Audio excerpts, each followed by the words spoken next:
परमात्मा अपने जोगजीत पुत्र के रूप में आए थे, जब काल के लोक में प्रवेश किया, किस लिए आए थे?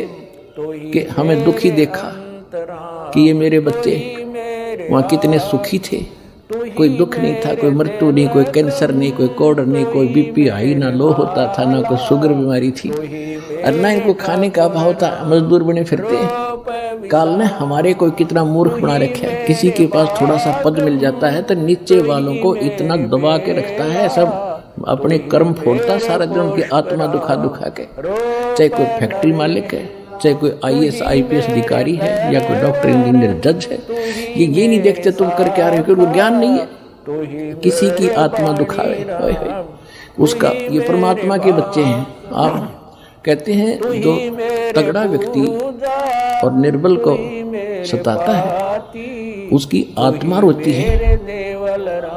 आत्मा रोती है क्योंकि वो मुकाबला तो कर ही नहीं सकता किसी भी तरीके से, ताकतवर नहीं। जैसे कोई पद की ताकत है, पोस्ट की ताकत है, या वैसे अपने कोई घर कबीले में घने व्यक्ति हो जाए उनकी ताकत है, स्वयं बलशाली है।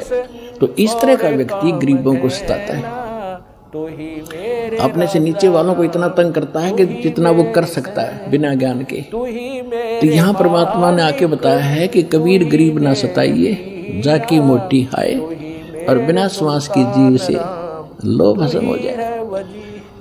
देखो कहते हैं गरीब को ना सताना, आपकी ये हालत हो जाएगी, क्योंकि वो तो जीवित श्वास है, आत्मा से उसका कनेक्शन है, रो रहा है, उसकी आत्मा दुखी है, तो उसको जरूर प्रतिफल मिलेगा, 2 दिन पीछे मिल जाएगा। उदाहरण दिया है कि जैसे पहले एक धोकनी होती थी, पशु के चाम की बनाई जाती थी, और लोहार और सुनार लोग उसी का प्रयोग करते थे।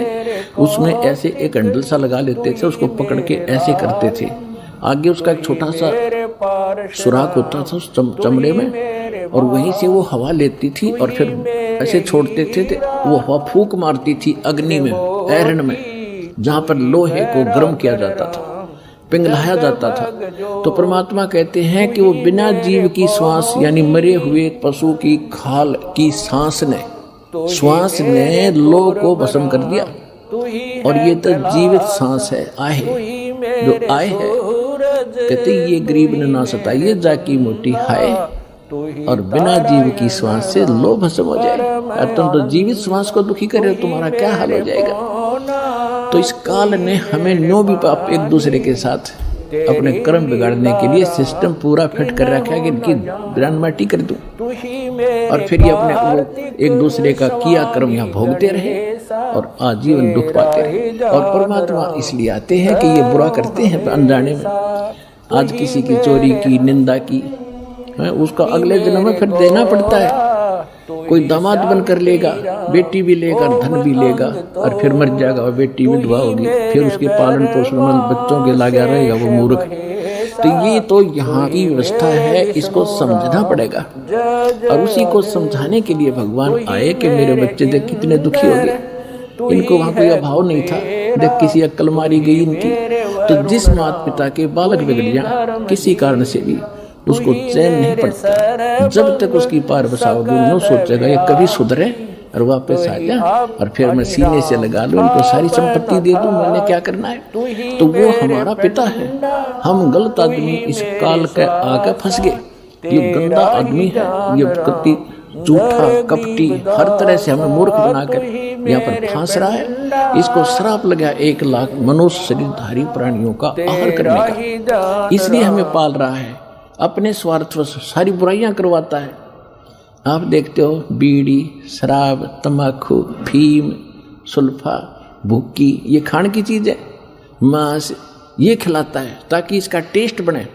हम स्थूल शरीर से जो खाते हैं, एक अंदर शरीर है सूक्ष्म, उसके अंदर ये सारी वासना डिपॉजिट हो जाती है, इसमें समा जाती है।